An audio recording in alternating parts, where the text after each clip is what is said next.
Culture and Civilization by Devdatta Patanayak. Culture is what we are, civilization is what we have. It suggests that culture is more psychological and about values, while civilization is more material and about goods, technology, art, and architecture. But can one exist without the other? The two words are often used interchangeably. But culture refers to the things that are man-made. Plants and animals do not have culture as humans do. When we became humans from apes, we started using tools, painting on cave walls, invoking the birth of a culture. There is no human who does not have a culture. When we study culture, we study people's foods, clothing, shelter, preferences, their belief systems, their rituals and customs, and ascertain their collective way of imagining the world, which we call the worldview. As humans, we need to generate food, clothing, and shelter. Hence, we need resources. In Hindu mythology, resources are symbolized by goddess Lakshmi.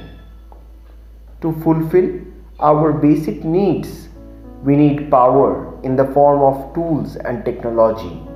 We also need rules to regulate how resources are distributed and inherited. This is represented by goddess Durga. When we have resources and security, we express our imagination through song and dance, art and architecture.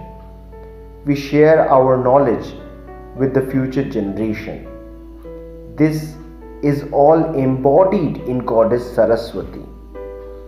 All cultures create resources, powers and knowledge in some form or the other. Civilization, on the other hand, is a complex structure of hierarchy, complex organizations, and most importantly, ruins of public buildings and monuments created from surplus resources. A century ago, the Europeans used this word to distinguish themselves as a culture which had a complex structure of hierarchy, cities and monuments, but they saw themselves as civilized and the other as uncivilized. This definition of civilization is, however, not considered sensible today, for it assumed that only those who colonized and created class divisions have civilization.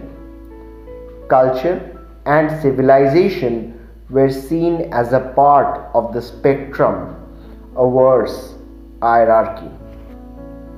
It implies that tribal folks have a culture but not civilization, and this seems rather insulting. Therefore, these old definitions need to be questioned. Maybe we need a new definition. Every human has a culture.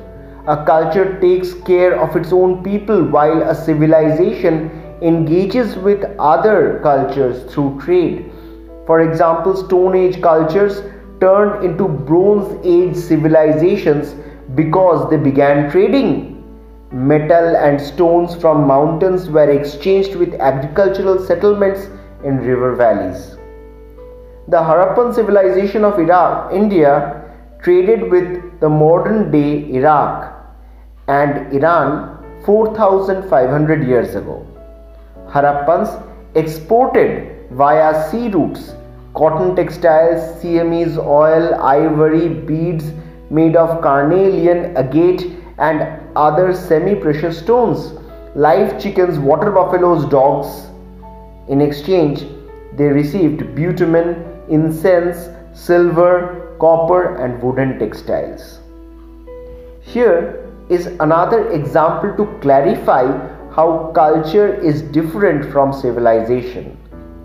Since the Jarwa tribe in Andaman does not trade and continues to remain isolated, it is not yet a civilization, but since they are humans who can use tools and have rites and rituals, they have a culture.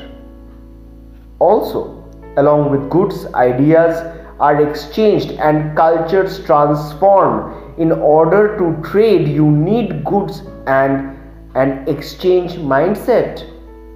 Having goods exemplifies the saying that civilization is what we have, while the exchange mindset stands for who we are, our culture. However, not all cultures have an exchange mindset. The ones that have it become civilization. In other words, all civilizations are cultures, but not all cultures become civilizations. Moreover, while speaking about Indian culture, it is important that we do not restrict ourselves to North India. Around 2500 BC, in the northwest part of India, the Harappan civilization was thriving with red and black pottery. Around 1500 BC, the painted grey ware of the Vedic culture thrived in the Gangetic plains. But things were also happening in the rest of the India. In Deccan, there were communities building megaliths and ash mounds and hoarding copper artifacts. How do we see them, as cultures or as civilizations? As cultures for sure, because they are man-made. But since we do not see a trading pattern, we cannot call them a civilization. Also on the Ratnagiri coast of Maharashtra, 10,000 years old rock art was found. These were made by cultured people, but in the absence of knowledge about their trading pattern, we cannot say whether they had a civilization. Thank you.